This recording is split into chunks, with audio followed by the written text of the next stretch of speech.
तहव्वुर राणा के प्रत्यर्पण के बाद एक तरफ उससे पूछताछ शुरू हो गई है तो दूसरी तरफ चल रही है सियासत। इस मसले पर बात करने के लिए मेरे साथ बीजेपी के वरिष्ठ नेता शाहनवाज हुसैन साहब हैं। कांग्रेस के वरिष्ठ नेता पूर्व गृहमंत्री पी चिदम्बरम ने कहा कि इस मुद्दे पर आप लोग मोदी सरकार श्रेय लेने की कोशिश कर रही है। दरअसल ये नतीजा है उस कूटनीति का जो यूपीए की सरकार के द्वारा शुरू किया गया था, उन कोशिशों का नतीजा है। आप क्या जवाब देंगे? क्या भाषा बोल रहे हैं कांग्रेसी? तहव्वुर राणा को अभी ट्रंप सरकार से डोनाल्ड ट्रंप अभी आए हैं।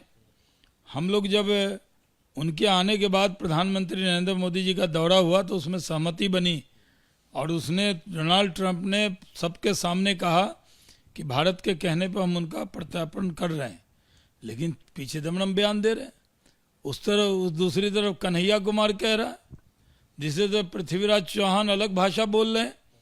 भाई ये बड़ी सफलता है।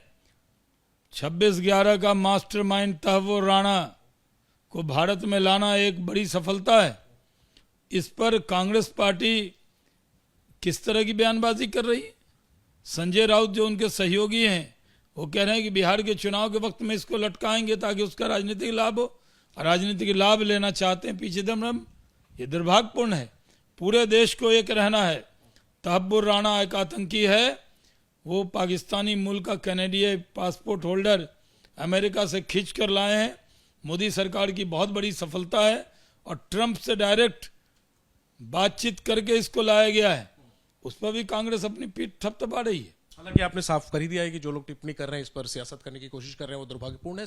संजय राउत का भी आपने जिक्र किया। सामना के संपादकीय में भी आज एक किस्म से तंज किया गया है जो इसके आसपास आप लोग या जो मोदी सरकार की बीजेपी सरकार की पीठ थपथपा रहे हैं, उस पर तंज किया गया है। कुलभूषण जाधव की याद दिलाई गई है। इस पर क्या?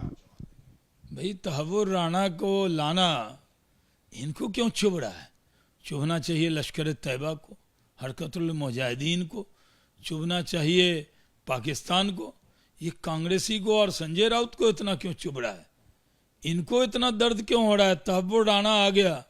अरे 26/11 में कई मुंबई कर मारे गए थे। ये शिवसेना को क्या हो गया है? ये किस तरह की भाषा बोल रही है? शिवसेना उद्धव गुट के नेता सामना में लेख लिखकर क्या समझाना चाह रहे हैं? इनको बहुत भारी पड़ेगा। ठीक है सर, जो मुंबई हमले के पीड़ित हैं या तमाम जो समय जो सुरक्षाकर्मी थे, तमाम जो रिएक्शन आ रहे हैं वो सब तहव्वुर राणा की फांसी की मांग कर रहे हैं। सुशील कुमार शिंदे ने भी इससे मिला जुला एक बयान दिया। उन्होंने कहा कि हम लोगों ने कसाब को फांसी दी थी, अब देखते हैं क्या होता है। क्या आप कहेंगे इस मसले पर? क्या तहव्वुर राणा को फांसी होगी या आप चाहें तो आप अपनी निजी राय आप क्या चाहते हैं? मैं भी चाहता हूं कि एकदम गेटवे ऑफ इंडिया पर ताज के सामने उसको लटका दिया जाए तहव्वुर राणा को, ताकि जो आतंकी हो उसको पता होना चाहिए कि भारत के खिलाफ हमला करोगे तो टांग दिए जाओगे। शुक्रिया शाहनवाज जी बात करने के लिए। तो बड़ा बयान शाहनवाज हुसैन का कि उसी जगह उसी ताज होटल के सामने गेटवे ऑफ इंडिया के सामने तहव्वुर राणा को फांसी दी जाए, जहां पर कि 26/11 का मुख्य हमला हुआ, जो एपी सेंटर था 26/11 के हमले का। और इसके अलावा जो टीका टिप्पणी की जा रही है सियासी दलों के द्वारा इस मुद्दे पर, और एक किस्म से सवाल खड़े किए जा रहे हैं, मोदी सरकार पर आरोप लगाए जा रहे हैं कि वो श्रेय ले रही है। बीजेपी इन तमाम बयानों को दुर्भाग्यपूर्ण करार दे रही है। कैमरा पर्सन जितेंद्र सिंह के साथ Jainendra, ABP news, Delhi. For exclusive and insightful videos, subscribe to our new channel ABP Live Premium.